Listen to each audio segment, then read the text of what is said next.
morning students, welcome back to the class. Students, today we are going to start our next chapter, means chapter number 7, dual nature of matter and radiation. This is the chapter after optics. Optics was chapter number 6 and today we are going to start chapter number 7. So first of all, I'll discuss the name of the chapter. ठीक है? तो students देखो, the name is dual nature of matter and radiation. Okay, the name itself clearly indicates that it deals with the dual nature of matter and radiation. Dual nature, dual का मतलब क्या होता है? Double. Dual means double. So this chapter is about the dual nature of matter and radiation. First of all, I will take radiation. ठीक है? And here I will write about matter. देखो, according to the classical physics के हिसाब से क्या होता था कि radiation was considered to be, ये क्या कौन सी प्रॉपर्टी शो करती थी, कौन सा नेचर शो करता था? ये शो करता था वेव नेचर. कौन सा नेचर? Wave nature. और जो हमारा मैटर होता है वो कौन सा नेचर शो करता है? According to the classical theory, matter जो था that was suppose to show the particle nature. ठीक है, ये था अप टू 1900, लगभग 1900 के करीब तक, जब तक कि क्वांटम थ्योरी जो थी वो अभी नहीं आई थी. उससे पहले ये बिलीव किया जाता था कि रेडिएशन जो है ये एग्जिबिट करती है वेव नेचर और मैटर जो है वो एग्जिबिट करता है पार्टिकल नेचर. बट आफ्टर 1900, या हम कह सकते हैं according to the modern physics के हिसाब से रेडिएशन ने कुछ ऐसी प्रॉपर्टीज शो की, कुछ ऐसे फिनोमेनाज इसने एग्जिबिट किए, ऐसे फिनोमेनाज शो किए जिससे कि हम प्रूव कर सकते हैं कि radiation has a particle nature also, means light has a particle nature also. और मैटर ने भी कुछ ऐसे एक्सपेरिमेंट्स हमने मैटर के साथ भी किए उसके बाद, कि जिससे कि ये प्रूव किया जा सके कि yes, matter can also behave as a radiation. ठीक है, तो ये जो डुअल नेचर है इसकी स्टोरी कहां से स्टार्ट हुई थी? सबसे पहले न्यूटन ने कहा था, न्यूटन्स कार्पस्क्यूलर थ्योरी.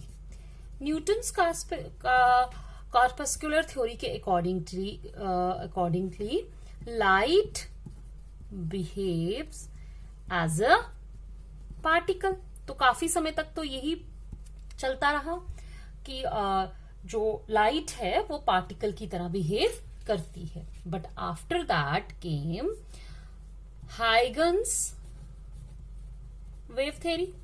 ठीक है, हाइगन्स वेव थ्योरी आई जिसके अकॉर्डिंगली लाइट जो है वो बिहेव करती है एज अ वेव. लेकिन बहुत सालों तक ये इस वेव थ्योरी को इतनी ज्यादा एक्सेप्टेंस नहीं मिली थी, बिकॉज न्यूटन की कार्पस्कुलर थ्योरी जो थी, लोग इतने ज्यादा उस पर बिलीव करते थे कि उनको लगता था कि हाइगन्स की जो वेव थ्योरी है ये सही नहीं है, और Newton, according to Newton, light जो है वो पार्टिकल की तरह ही बिहेव करती है. मगर और more over Huygens wave theory का कोई हमारे पास एक्सपेरिमेंटल प्रूफ भी नहीं था. It was just a theoretical, जो भी इन्होंने अपनी वेव थ्योरी दी थी उसका कोई एक्सपेरिमेंटल प्रूफ नहीं था. Then came Young's double slit experiment. ठीक है, यंग्स डबल स्लिट एक्सपेरिमेंट के accordingly light was confirmed to behave as a wave. अभी आपने किया वेव ऑप्टिक्स में, मैम ने आपको पढ़ाया कि Young's double slit experiment, Young's नाम के एक साइंटिस्ट थे, उन्होंने ये डबल स्लिट एक्सपेरिमेंट परफॉर्म किया था और उसमें उन्होंने दिखाया था because of the superposition of the two waves interference phenomena जो है वो अक्कर करता है, जिसकी वजह से मैक्सिमा एंड मिनिमा बनते हैं, हमें डार्क एंड ब्राइट फ्रिंजेस जो है उसमें वो प्रोड्यूस होती हैं। तो अगर आप back to the class 11th में वेव्स चैप्टर आप एक बार रिकॉल करिए तो आपको याद होगा कि सुपरपोजिशन ऑफ वेव्स आपने वहां पे पढ़ा था।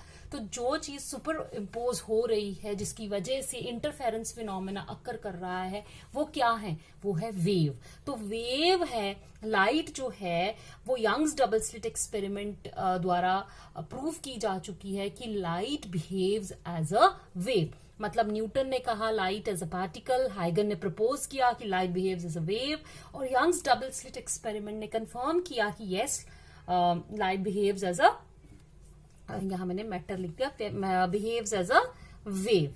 ओके, देन केम अगेन 1905 में फोटो इलेक्ट्रिक इफेक्ट जो है वो आया, और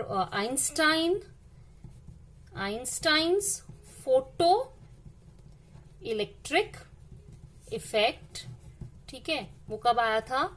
1905 में। अगेन इट वॉज प्रूव्ड कि photo electric effect can not be explained by assuming the light to behave like a wave, but it can be explained only if we consider light to behave as a particle। अभी मैं आपको बताऊंगी कैसे, ठीक है। तो Einstein के photo electric effect में जब हमने फोटो इलेक्ट्रिक इफेक्ट पढ़ा तो वहां से again it establishes the particle nature of light. तो ये कंफ्यूजिंग हो गया कि लाइट जो है वो कभी वेव बन जाती है, लाइट जो है वो कभी पार्टिकल बन जाती है।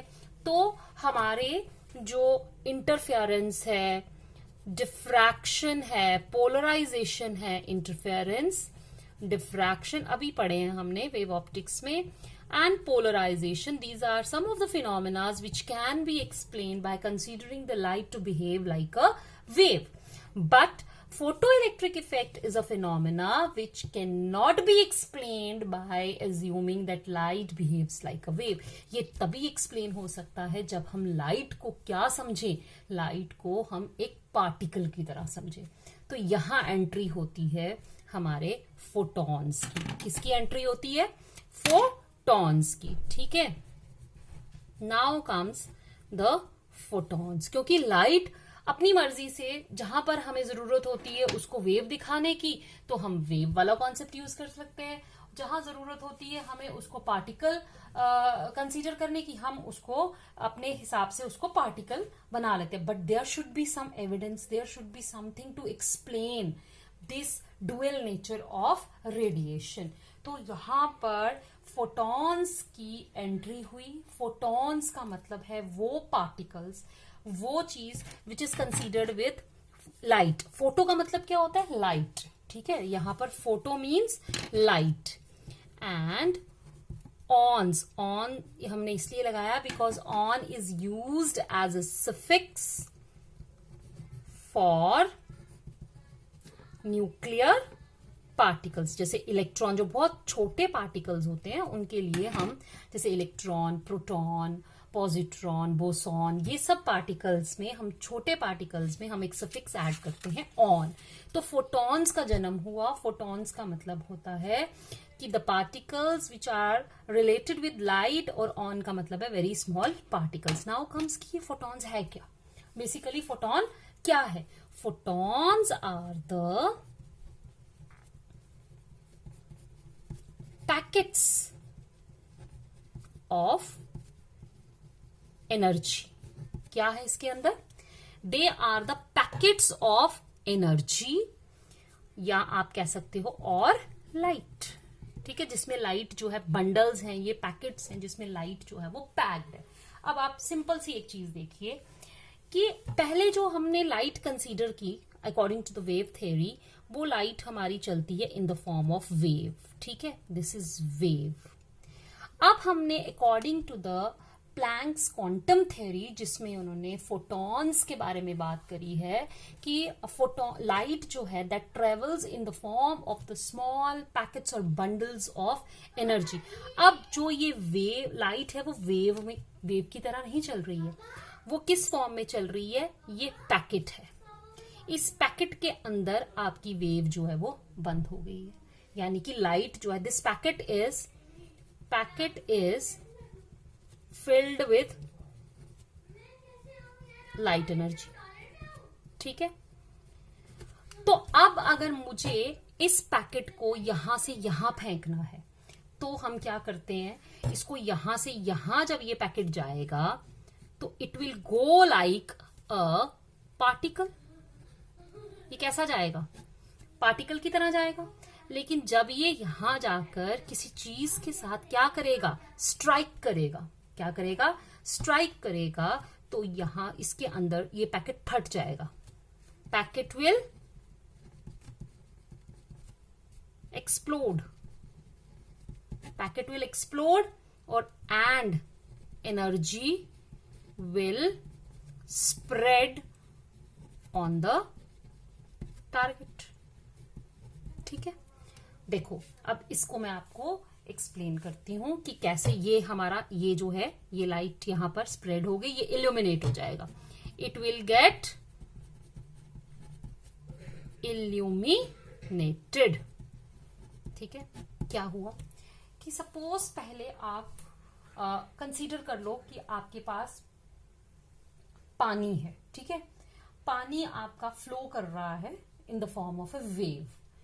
ठीक है, पानी जो है वो वेव की फॉर्म में एक जगह से दूसरी जगह फ्लो कर रहा है। फॉर एग्जाम्पल, आपने पानी का एक पाइप ले ली और पानी उसमें से आप फ्लो करवा रहे हो।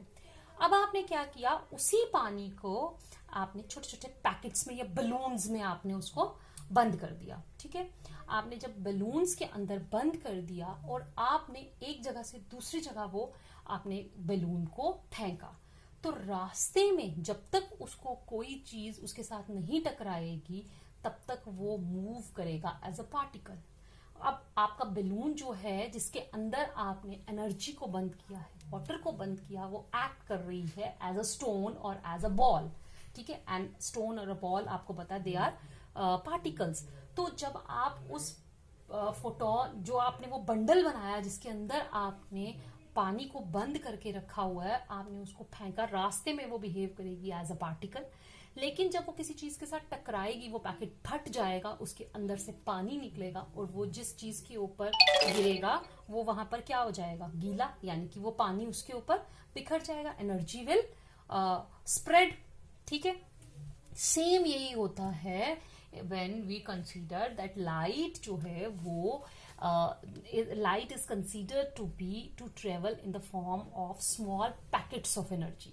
जब लाइट को हमने पैकेट्स ऑफ एनर्जी बोल दिया, तो जब light radiation, for example radiation हमारे पास सन से अर्थ पे आ रही है। ठीक है, जब तक वो सन से अर्थ पे आती है, उसको रास्ते में जब तक कोई चीज नहीं मिलती जिसके साथ वो नहीं टकराती, तब तक वो लाइट जो है वो इन the form of these packets वो आती रहती है और हमें वहां पर कोई भी चीज चमकती हुई नजर नहीं आती। लाइट की सेंसेशन हमें तब नजर आती है, लाइट हमें तब फील होती है जब लाइट किसी चीज के साथ स्ट्राइक करती है, वो पैकेट जो है वो एक्सप्लोड कर जाता है, उसके अंदर की एनर्जी स्प्रेड हो जाती है, तो हमें उस कलर की उस चीज की सेंसेशन वहां पर, लाइट की सेंसेशन वहां पर फील होती है। ठीक है, तो अब फोटोन का जो कॉन्सेप्ट था वो बड़ी चालाकी के साथ मैनिपुलेट किया गया था। कैसे चालाकी के साथ मैनिपुलेट किया गया था कि फोटोन का कॉन्सेप्ट जब उन्होंने लाया तो फोटोन में दोनों चीजें आ गई।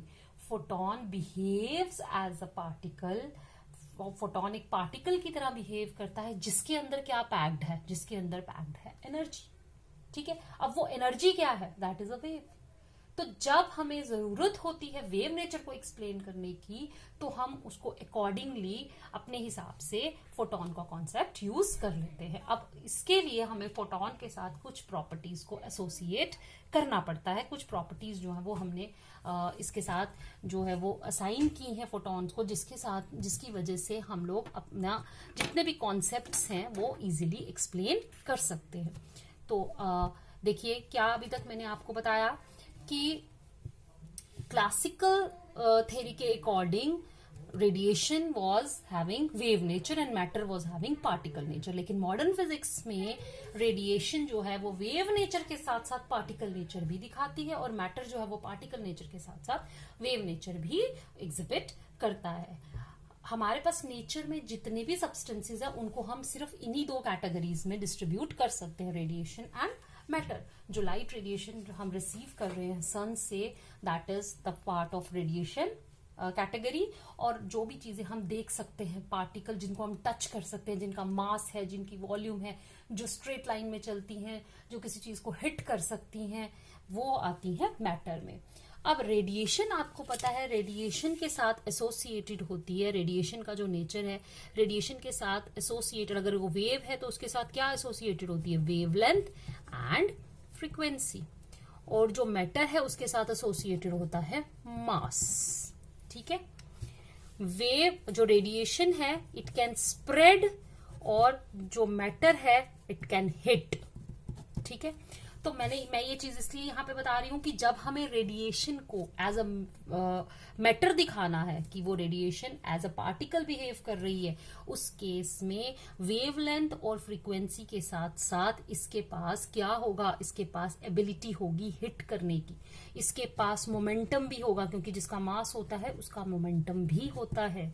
अदरवाइज वेव के पास मोमेंटम नहीं होता, wave has wavelength and frequency, but जब वो डुअल नेचर शो करती है तो वेवलेंथ, फ्रीक्वेंसी और होने के साथ साथ वेलोसिटी होने के साथ साथ उसके पास हिट करने की ताकत भी होती है और मोमेंटम भी होता है।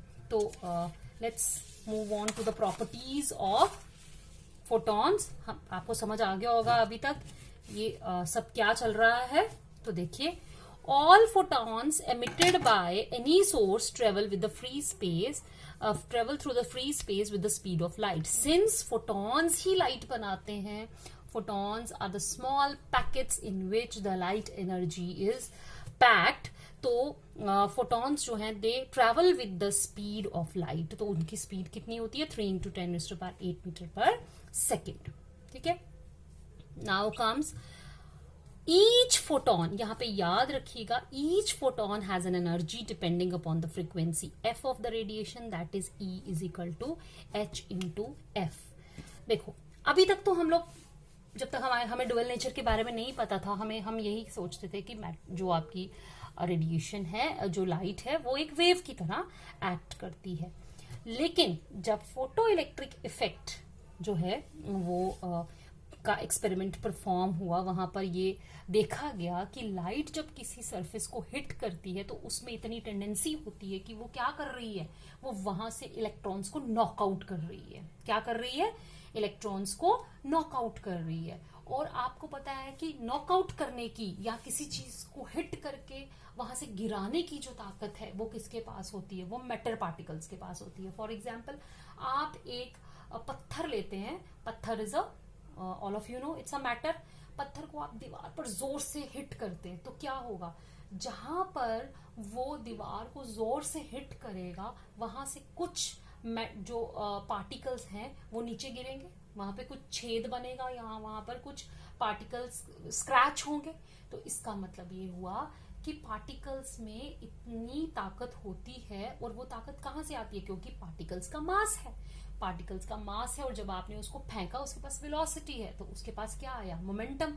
जब दीवार ने उसको रोका तो according to Newton second law of motion, the change in momentum is equal to force. Force है तो एनर्जी होगी, एनर्जी के कारण वहां से वो उतना मोमेंटम उसके ऊपर लगाते हैं, उसके पास इम्पैक्ट है कि वहां से वो पार्टिकल्स जो है वो नीचे गिरा देता है। ठीक है, तो ये किसकी प्रॉपर्टी है, ये किसकी प्रॉपर्टी है, ये प्रॉपर्टी है मैटर की।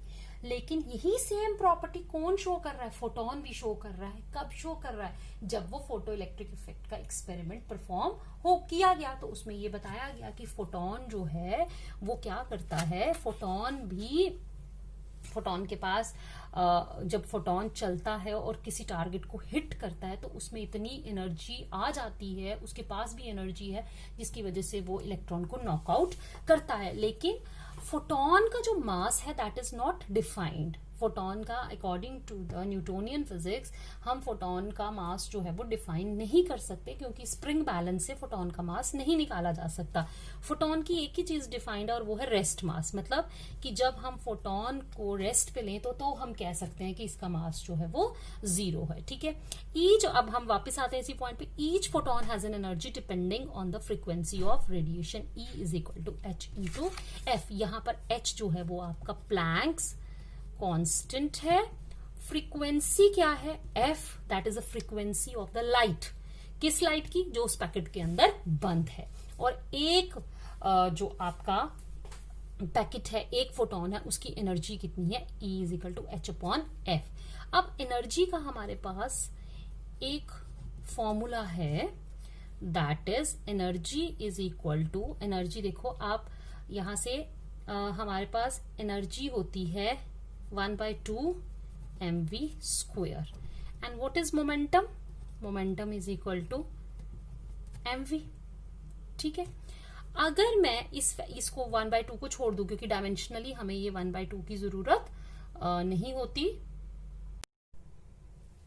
इसका मतलब है कि जरूरी नहीं है कि जिसके पास मास है उसी के पास मोमेंटम होगा। ठीक है, यहां पर देखो हमारे पास मोमेंटम, हर वो पार्टिकल जिसके पास एनर्जी है और उसके पास वेलोसिटी है, उसके पास मोमेंटम होगा, उसके पास क्या होगा, मोमेंटम होगा। तो इसका मतलब है each photon has an energy, उसके पास जो एनर्जी है that depends upon the frequency of the radiation, E is equal to H into F, F is the frequency of the light.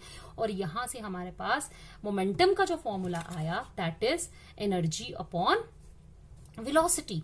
तो अब मोमेंटम ये किसकी प्रॉपर्टी थी, पार्टिकल की, यहां पे तो फोटोन भी शो कर रहा है, इसका मतलब है photon is behaving like a particle here. और जो मोमेंटम है फोटोन का, उसका फॉर्मूला h बाय लैम्डा निकलता है। देखो कैसे, यही देखो, अब हमने अकॉर्डिंग टू दिस मोमेंटम को डिफाइन किया है एनर्जी अपॉन वेलोसिटी। तो यहां देखो एनर्जी कितनी है अपॉन वेलोसिटी। बताओ ये वेलोसिटी किसकी है, लाइट की, तो यहां पे ये क्या आ जाएगा, v। इसको हम लिखेंगे, v को मैं लिख सकती हूं v, not v, it is c, velocity of light. तो ये आएगा लैम्डा इंटू एफ, एफ और एफ कैंसिल, तो हमारे पास ये बहुत इंपॉर्टेंट रिलेशन है, the wavelength of a photon that is equal to H upon lambda. देखो कहां से आया ये कॉन्सेप्ट, यहीं से निकल के आया है, सब कुछ इंटर रिलेटेड है। ठीक है, now rest mass of the photon is 0। कैसे निकला rest mass of the photon is 0? आपको पता है कि m is equal to Einstein's mass, जो वेरिएंस इक्वेशन आती है रिलेटिविस्टिक थ्योरी से, m is the mass of the body moving with velocity v, and m naught is the rest mass. It is equal to 1 minus v square upon c square, where v is the velocity with which the body is moving and c is the velocity of light. तो यहां से m naught निकलेगा m into, ठीक है, अब since the photons are moving with the velocity of light, तो v is equal to c हो जाएगा यहां पर। तो यहां से पता चलेगा m naught is equal to 0। तो हम कह सकते हैं the rest mass of the photon is 0 but the mass of the photon is not defined। ठीक है, ये एक प्रॉपर्टी आ गई हमारी। अब will discuss about the charge. ठीक है, जब फोटॉन्स को हमने डिफ्लेक्ट किया इलेक्ट्रिक और मतलब हमने उसको एंटर करवाया, उसके ऊपर अप्लाई की इलेक्ट्रिक एंड मैग्नेटिक फील्ड्स, तो क्या हुआ, हमने देखा, इट वॉज एक्सपेरिमेंटली नोटेड कि फोटॉन्स जो हैं उसमें डिफ्लेक्ट नहीं होते, वो उसमें अपना पाथ चेंज नहीं करते। और इलेक्ट्रिक और मैग्नेटिक फील्ड में कोई पार्टिकल तभी डिफ्लेक्ट होता है जब उसके पास क्या हो, चार्ज हो। अगर उसके पास चार्ज नहीं है तो उसमें कोई डिफ्लेक्शन, उसके पाथ में कोई भी चेंज नहीं आएगा। सिंस जब फोटॉन्स को हमने सब्जेक्ट किया to the electric and magnetic fields, we saw कि वहां पर कोई डिफ्लेक्शन नहीं आई। It means that the photons are electrically neutral. ठीक है, ये पॉइंट भी हो गया हमारा। In a photon particle collision, क्या हुआ, photon particle collision, the total energy and total momentum are conserved. ठीक है, इस पॉइंट को मैं एक्सप्लेन करती हूँ कैसे करना है हमने। However, the number of photons may not be conserved in a collision. The photons may be absorbed or a new photon may be created. ठीक है, फोटोन इसमें एब्जॉर्ब भी हो जाते हैं और फोटॉन्स इसमें क्रिएट भी हो सकते हैं। देखिए क्या है, सपोज हमारे पास ये एक मेटल लिया मैंने, इसके अंदर हमारे पास 5 मैंने ले लिए इलेक्ट्रॉन्स। कितने इलेक्ट्रॉन्स है? 5 इलेक्ट्रॉन्स। इसकी कुछ एनर्जी भी होगी, सपोज मैंने 6 ले ली इसकी एनर्जी, और इसका मोमेंटम ले लिया मैंने 4।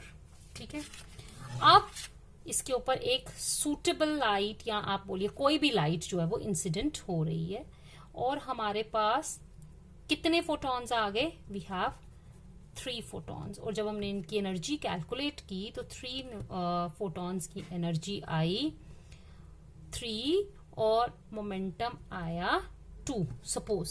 ठीक है, these are just the numbers. अब जब इनकी इंटरेक्शन हुई, ठीक है, ये फोटोन थे, जब ये इसके ऊपर स्ट्राइक हुआ, आफ्टर द इंटरेक्शन हमने क्या देखा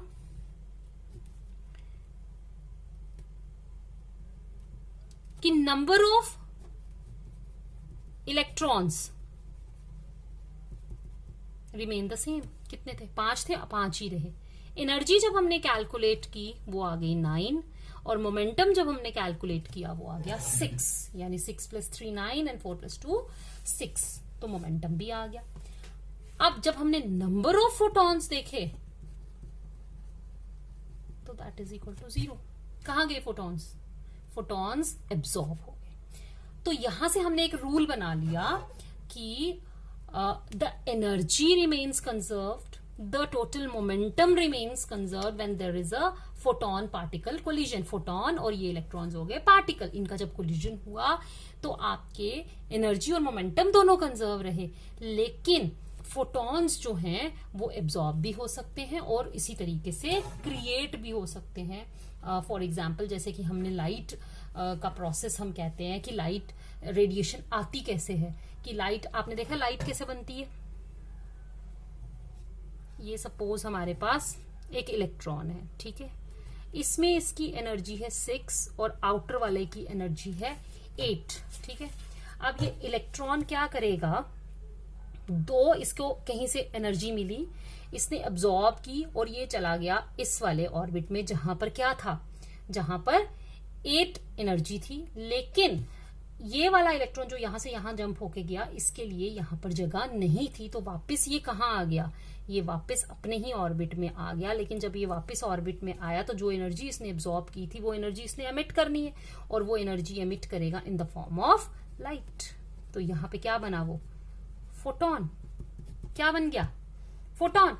एनर्जी इसकी वही रही, क्योंकि इसने पहले 6 थी, एब्जॉर्ब किया, 8 बना, फिर 8 से ये दोबारा 6 हुआ, तो वो जो 2 इसने एनर्जी एब्जॉर्ब की थी वो इसने दे दी in the form of photon. तो यहां पर हमारा जो फोटोन है वो क्रिएट हुआ। क्या हुआ?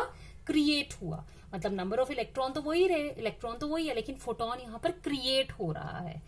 हमारे पास पहले नहीं था, लेकिन अब हमारे पास फोटोन आ गया। तो दीज आर द प्रोसेसेस जो ये शो करते हैं कि हमारी मोमेंटम कंजर्व रहती है, एनर्जी कंजर्व रहती है, बट जरूरी नहीं है कि फोटॉन्स जो हैं वो कंजर्व्ड रहे। These are the experiments on which ऐसे ये रूल जो है वो बनाया गया।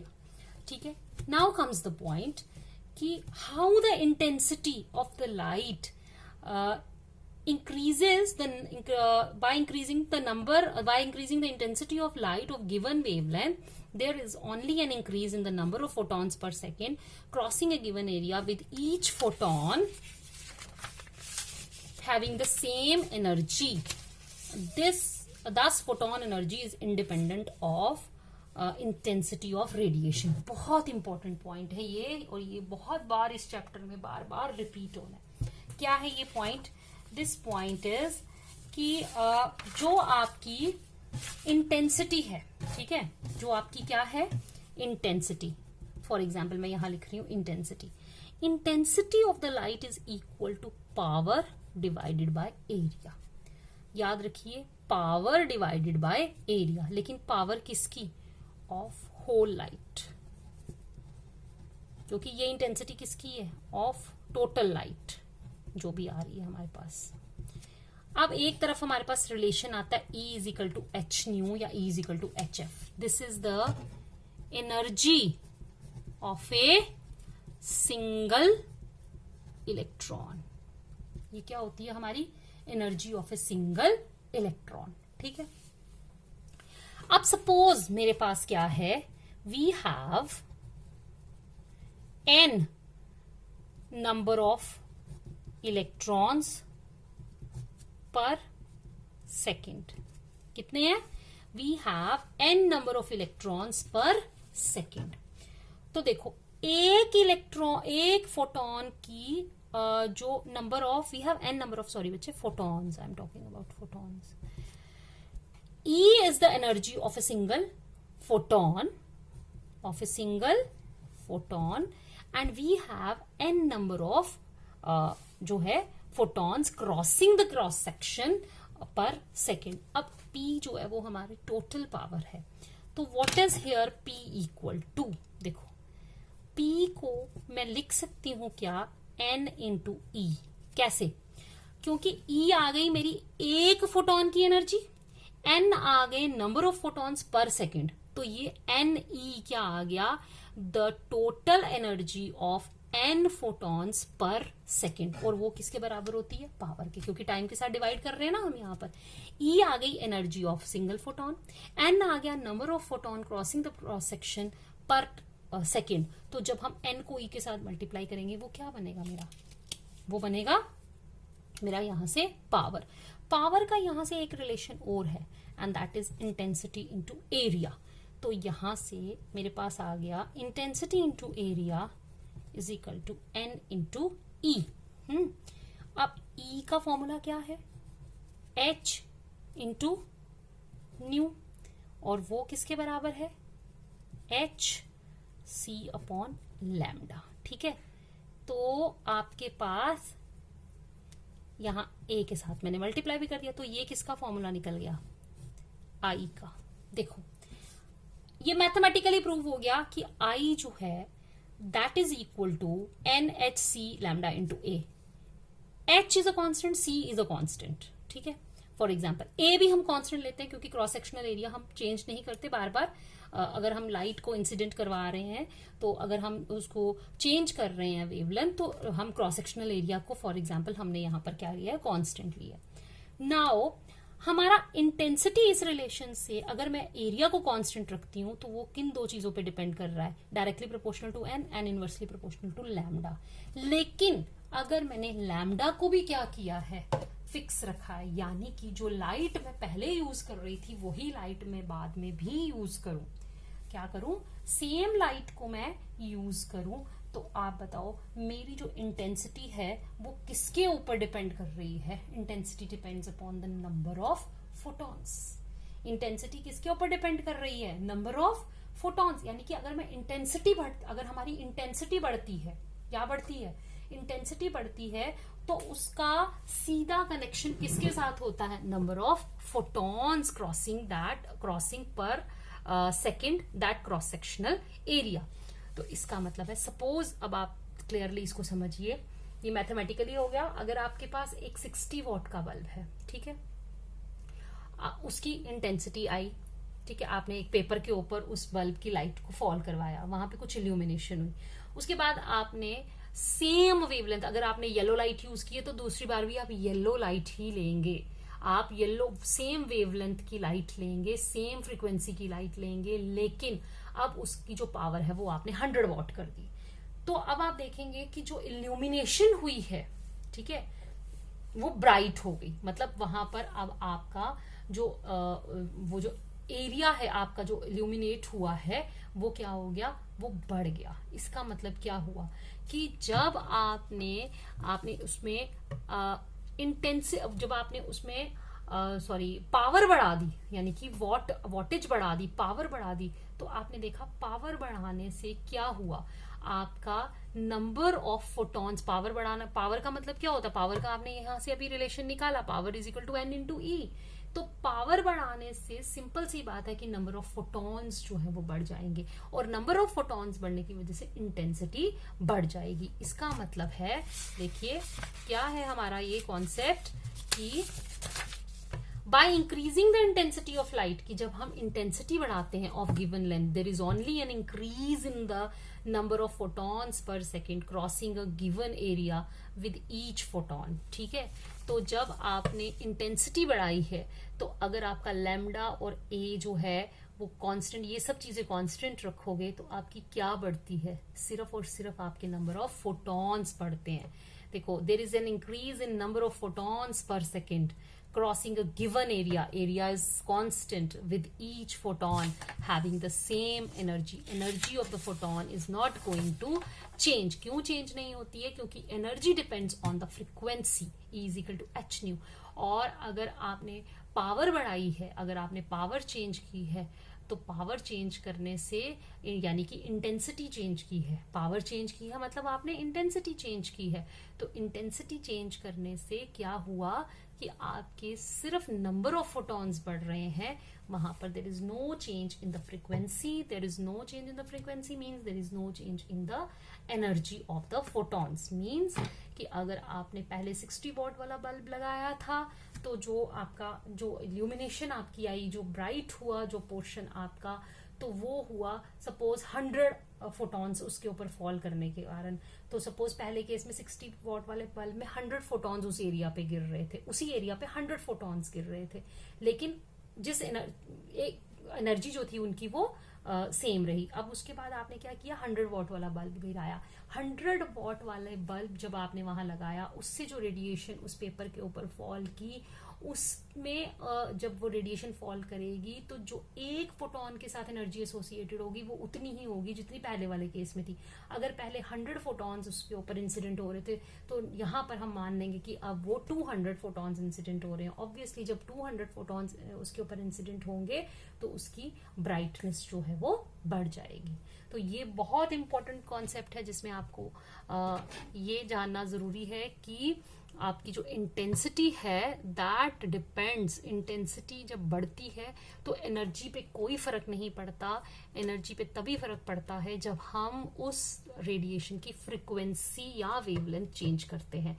अगर आप सिर्फ और सिर्फ इंटेंसिटी चेंज कर रहे हो तो इंटेंसिटी चेंज करने का मतलब होता है कि you are increasing the number of photons incident on a given area per second. ठीक है, I hope it is clear. जैसे जैसे ये चैप्टर आगे बढ़ेगा ये आपको कॉन्सेप्ट और क्लियर होता जाएगा। Now comes how the electrons are ejected from metal. सबको पता है कि जो मेटल्स होते हैं दे हैव फ्री इलेक्ट्रॉन्स। ठीक है, इसके अंदर क्या होते हैं, फ्री इलेक्ट्रॉन्स। अब आप बताओ मुझे, फ्री इलेक्ट्रॉन्स का मतलब क्या हुआ, कि वो आसानी से ये मेटल छोड़ सकते हैं? नो। फ्री इलेक्ट्रॉन्स का मतलब होता है कि सरफेस के ऊपर जो मेटल्स हैं, यानी आउटरमोस्ट शेल्स में जो मेटल जो इलेक्ट्रॉन्स हैं, उनके ऊपर जो अट्रैक्शन है वो नीचे वाली साइड से है, लेकिन ऊपर वाली साइड पे उन पे अट्रैक्शन नहीं है, तो एक सरफेस से वो फ्री है। जो बीच वाले इलेक्ट्रॉन्स होते हैं उनके ऊपर चारों तरफ से न्यूक्लियस की अट्रैक्शन होती है ऑफ द अदर एटम्स, जिसकी वजह से वो बाउंड होते हैं, वो अंदर धसे होते हैं, वो फ्रीली इधर उधर मूव नहीं कर सकते। लेकिन सरफेस के ऊपर जो इलेक्ट्रॉन्स होते हैं उनके पास तीन तरफ से अगर अट्रैक्शन है तो ऊपर वाले सरफेस के बाहर कोई यहाँ पर एटम नहीं है जो उनको ऊपर की तरफ खींचेगा, तो एटलीस्ट वो वहां से फ्री है। इसीलिए इनको कहते हैं free electrons, because they can easily move on the surface of the metal. But ये इस सरफेस को छोड़ नहीं सकते, क्योंकि जैसे ही ये छोड़ेंगे, ठीक है, तो अगर ये लीव करेंगे तो जिस पोटेंशियल जिनके पास क्या है, यहाँ पर एक सरफेस बैरियर, एक पोटेंशियल बैरियर होता है।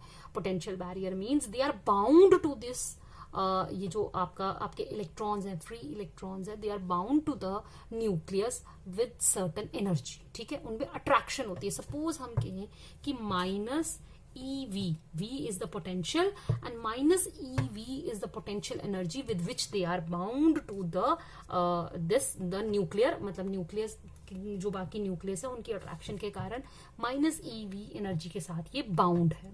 अट्रैक्टिव फोर्सेस जितनी भी होती है उनकी पोटेंशियल एनर्जी हमेशा नेगेटिव होती है, याद रखिएगा। तो इसका मतलब है कि अगर इनको ये सरफेस छोड़ना है, ये माइनस का मतलब यहां पर हम ले लेंगे कि ये इलेक्ट्रॉन्स जो हैं ये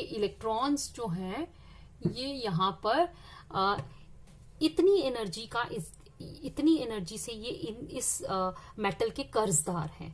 यानी जब तक ये इतनी एनर्जी इस मेटल को पॉजिटिव एनर्जी वापस नहीं कर देंगे तब तक ये फ्री नहीं हो सकते, क्योंकि जब ये वापस जाना चाहेंगे ये चीज इनको ये यहाँ से इनको वापस खींच लेगी, अट्रैक्शन जो है वो वापस खींच लेगी, क्योंकि ये इतनी एनर्जी से बाहर निकलेंगे ये पॉजिटिव हो जाएगा, ये दोबारा से उसको क्या करेगा, पुल करेगा। अब अगर कहीं से इनको माइनस ईवी जितनी इनकी एनर्जी है उसके बराबर की प्लस में एनर्जी जो है वो सप्लाई हो जाए, मतलब कि अगर ये माइनस ईवी के साथ बाउंड है यानी कि इनके कर्जदार हैं, तो अगर ये इतना पैसा इतनी अमाउंट ऑफ एनर्जी इस मेटल को लौटा दें तो ये मेटल इनको क्या कर देगा, फ्री कर देगा, और उस कंडीशन में ये इलेक्ट्रॉन्स जो है इस मेटल के सरफेस को छोड़कर बाहर आने की कंडीशन में हो जाएंगे। तो अगर हम किसी तरीके से सपोज इसको प्लस ईवी एनर्जी प्रोवाइड कर सके तो अब टोटल एनर्जी इनकी कितनी हो जाएगी, 0, कोई कर्जा नहीं रहेगा, और अब ये फ्री हो गए, मतलब ये इस सरफेस के ऊपर आ सकते हैं। ठीक है, अब ये एनर्जी प्रोवाइड करने के तरीके होते हैं कि मतलब जिस तरीके से हम ये एनर्जी इनको प्रोवाइड करते हैं उस प्रोसेस को हम उसी नाम से पुकारते हैं, और जो इलेक्ट्रॉन्स उस प्रोसेस में वहां से एमिट होते हैं उनको भी हम उसी नाम के साथ उनके साथ प्रीफिक्स जोड़ देते हैं और उनको उसी नाम के इलेक्ट्रॉन्स जो है वो बुलाते हैं। फॉर एग्जाम्पल थर्मियोनिक एमिशन, ठीक है, जिसमें हम मेटल को एनर्जी प्रोवाइड करते हैं इन the form of heat. For example ये मेरे पास मेटल है और मैंने इस मेटल को यहाँ जो इलेक्ट्रॉन्स हैं इनको हमने हीट किया और हीट की फॉर्म में हमने इसको एनर्जी प्रोवाइड की। ठीक है, तो जब इनको अपने पोटेंशियल बैरियर के मुताबिक वो जो माइनस ईवी जिसके कारण ये बंधे हुए हैं फ्री इलेक्ट्रॉन्स इस मेटल के साथ, जब इनको वो प्लस अमाउंट में एनर्जी मिल जाएगी तो ये इलेक्ट्रॉन्स बन के बाहर निकल आएंगे, और इन इलेक्ट्रॉन्स को हम बोलेंगे थर्मियॉन्स। क्या बोलेंगे, थर्मियॉन्स, क्योंकि थर्मियोनिक मीन्स हीट से प्रोड्यूस किया गया emission. Now comes field emission. Field emission क्या होता है, फील्ड मतलब इलेक्ट्रिक फील्ड। हमने क्या किया, एक डाई इलेक्ट्रिक ले लिया सपोज, ठीक है, डाई इलेक्ट्रिक लिया, ये हमने यहाँ पर इसको स्ट्रॉन्ग इलेक्ट्रिक फील्ड प्रोवाइड की, strong electric field of the order of 10⁸ volt. ठीक है, अब क्या होगा, because of this strong field ये इसकी डाई इलेक्ट्रिक स्ट्रेंथ के बराबर का होगा, तो आप इसको जब मटेरियल को ये इतनी इलेक्ट्रिक फील्ड प्रोवाइड करोगे तो ये डाइलेक्ट्रिक ब्रेक हो जाएगा, और जब ये ब्रेक हो जाएगा तो ये इलेक्ट्रॉन्स यहाँ से बाहर आ जाएंगे। तो इस तरीके से जो इलेक्ट्रॉन्स लिबरेट होते हैं because of the strong electric field applied to it, those are known as those electrons are known as field emitted electrons, और इस प्रोसेस को बोलते हैं हम field emission. Now comes secondary emission. Secondary emission में हम क्या करते हैं कि आप स्ट्रॉन्ग हाईली एनर्जेटिक इलेक्ट्रॉन्स को इसके ऊपर हाईली एनर्जेटिक एनर्जी वाले इलेक्ट्रॉन्स को इसके ऊपर स्ट्राइक करवाते हो। इनका कोलिजन होता है, जो यहाँ पर इलेक्ट्रॉन्स हैं वो इन एनर्जी, क्योंकि जब कोलिजन होगा तो ये हाईली एनर्जेटिक इलेक्ट्रॉन्स जो हैं वो इन यहाँ पर पड़े हुए इलेक्ट्रॉन्स के साथ इंटरैक्ट करेंगे, कोलाइड करेंगे, जो इनकी एनर्जी है। अब वो क्योंकि मास दोनों का सेम है, एंड यू नो कि when the masses are same तो उनकी वेलोसिटी जो है वो क्या हो जाती है, एक्सचेंज हो जाती है। तो यहाँ से वो उनको हिट करेंगे और वो इलेक्ट्रॉन्स जो हैं वो यहाँ पर जाकर इलेक्ट्रॉन्स इस मेटल से इलेक्ट्रॉन्स नॉकआउट हो जाएंगे। यानी कि highly energetic electrons are use to emit out these electrons, और जो ये वाले इलेक्ट्रॉन्स यहाँ एमिट होंगे इनको हम सेकेंडरी इलेक्ट्रॉन्स सेकेंडरी एमिशन बोलेंगे, और सेकेंडरी इलेक्ट्रॉन्स यहाँ पर इनको नाम देंगे। ठीक है, नाउ कम्स जो हमने इस चैप्टर में पढ़ना है, and that is photo electric emission. What is photo electric emission? यहाँ पर हम मेटल में जो फ्री इलेक्ट्रॉन्स हैं उनको एनर्जी प्रोवाइड करते हैं with the help of suitable light. अब ये सूटेबल क्या है ये हम नेक्स्ट लेक्चर में पढ़ेंगे। What do you mean by suitable light? Suitable light जब इसके ऊपर फॉल करेगी तो जो इसकी एनर्जी है वो जो इनको एनर्जी चाहिए ओवरकम करने के लिए, इनका पोटेंशियल बैरियर वो इनको प्रोवाइड हो रहा है in the form of light energy. ये इलेक्ट्रॉन्स वो एनर्जी एब्जॉर्ब करेंगे, अपने पोटेंशियल बैरियर को ओवरकम करेंगे और यहां से इलेक्ट्रॉन्स जो हैं वो एमिट होकर बाहर आएंगे, and these are known as photo electric electrons. ठीक है, अगर आप इलेक्ट्रॉन्स की बात करें तो ये चारों एमिशंस में जो इलेक्ट्रॉन्स प्रोड्यूस हुए हैं उनका चार्ज भी सेम है, E/m रेशियो भी सेम है, these are the same electrons, इनमें कोई चेंज नहीं है, कोई डिफरेंस नहीं है। बट इनको ये डिफरेंट डिफरेंट नाम इसलिए दिए गए हैं ताकि इनकी पहचान हो सके कि ये जो इलेक्ट्रॉन्स है ये किस प्रोसेस से मेटल सरफेस से एमिट करवाए गए हैं। आई होप कि आपको आज का ये जो मैंने इंट्रोडक्शन अभी शुरू की है इस चैप्टर की वो कुछ समझ में आया होगा। इन केस अगर आपको लगता है कोई डाउट है तो आप मुझे फोन करके या मुझे व्हाट्सएप करके वो डाउट क्लियर कर सकते हैं। Thank you students, stay home, stay safe.